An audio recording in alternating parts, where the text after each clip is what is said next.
রাষ্ট্র ক্ষমতায় বসার সাথে সাথেই আমাদের রাজনৈতিক দলগুলি একদম অভিন্ন আচরণ করে থাকে। এর পেছনে কারণ কি? এর পেছনে কারণ যদি আপনি দেখতে চান তাহলে দেখতে হবে এদের জন্ম ইতিহাস। আওয়ামী লীগ বলেন, বিএনপি বলেন, জাতীয় পার্টি বলেন, বা আমাদের দেশের যে সামরিক উর্দির লোকজনই বলেন, তারা কিন্তু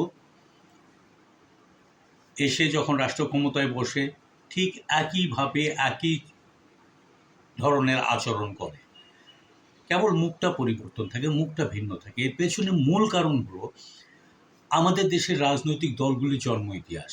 যদি আপনি লক্ষ্য করে দেখেন তাহলে দেখবেন আমাদের দেশের রাজনৈতিক দলগুলির জন্ম ইতিহাস মানে জন্ম বা শেকড় মুসলিম লীগ এবং কংগ্রেস। মুসলিম লীগ এবং কংগ্রেসের যদি রাজনৈতিক চরিত্র দেখেন তাহলে দেখবেন যে এদের রাজনৈতিক চরিত্র অভিন্ন। মুসলিম লীগ থেকেই বাংলাদেশের প্রধান রাজনৈতিক দলের জন্ম, আওয়ামী মুসলিম লীগ থেকে মুসলিম লীগের জন্ম। সুতরাং এরা যে তাদের মুসলিম লীগের সিলসিলা বহন করে চলছে এ বিষয়ে কোনো সন্দেহ নাই। বিরোধী দলগুলি বিরোধিতা করছে, কিন্তু ওই একই কালচারকে, রাজনৈতিক কালচারকে ধারণ করে। এদের রাজনৈতিক কালচারে খুব কোনো রকম ভিন্নতা পাবেন না। রাজনৈতিক কালচার হুবহু এক, যদিও রাজনীতিতে খুবই সামান্য পরিমাণে ভিন্নতা দেখা যায়।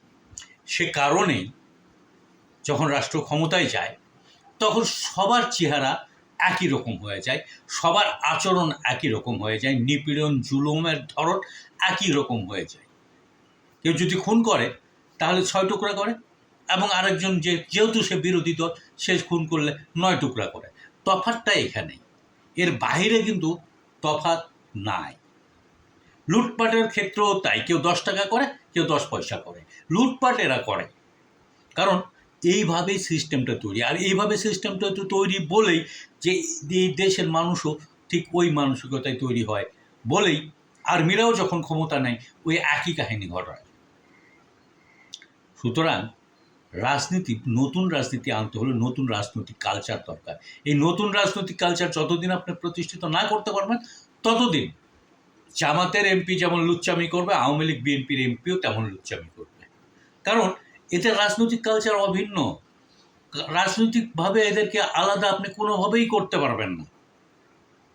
এদের নামে ভিন্নতা আছে, কিন্তু আচরণগত কোনো ভিন্নতা আপনি দেখতে পাবেন না। প্রত্যেক এমপি দৌড় দিয়ে যায় আগে কিন্তু গাড়িতে ওঠে। কোনো এমপিকে দেখেননি বাংলাদেশে যে পায়ে হেঁটে বা খুব মিনিমাম একটা যানবাহন ব্যবহার করে সে তার জীবন এবং রাজনৈতিক কর্ম পরিচালনা